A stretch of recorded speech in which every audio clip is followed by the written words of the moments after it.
দর্শক, মাইলস্টোনে বিমান দুর্ঘটনায় দিয়াবাড়ির তারারটেকে একই পরিবারের নিহত ৩ জনের জানাজা সম্পন্ন হয়েছে। সেখানে আছেন আমাদের সহকর্মী ফয়সাল মাহমুদ। আমরা তার কাছে যাচ্ছি সরাসরি। ফয়সাল, জানাজা তো সম্পন্ন হয়েছে, শোকার্ত পরিবার কি বলছে? লোপা, আসলে পরিবারের যেহেতু একই পরিবারের ৩ জন সদস্য, ছোট্ট শিশু আসলে বুঝে ওঠার আগেই বিমান দুর্ঘটনায় মারা গেছেন, যার কারণে শুধু পরিবার না, পুরো এলাকার মানুষজনই কিন্তু শোকার্ত।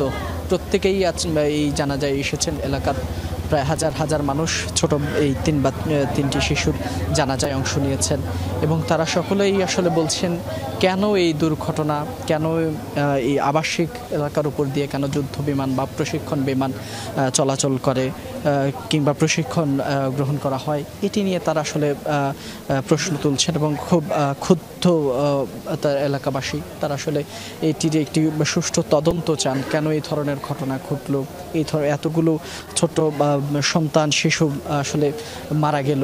এ বিষয়ে আসলে সবারই কণ্ঠে কিছুটা ক্ষোভ প্রকাশ করছেন সকলেই।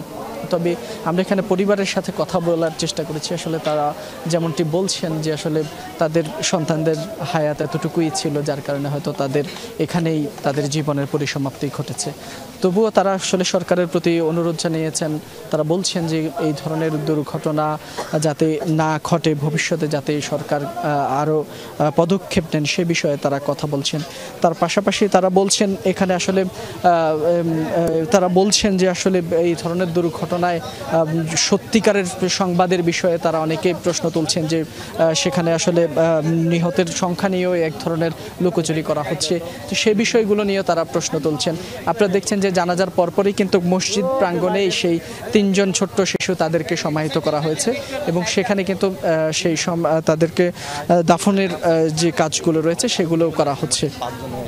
তো বলা যায় যে এখানকার যে সকল স্থানীয় রাজনীতিবিদরা রয়েছেন কিংবা স্থানীয় এলাকার যে সকল মানুষজন রয়েছেন, গণ্যমান্য ব্যক্তিবর্গ, তারাও কিন্তু এখানে এসেছেন নিহতের পরিবারদের। ফয়সাল, আপনাকে ধন্যবাদ আমাদের সাথে যোগ দেওয়ার জন্য।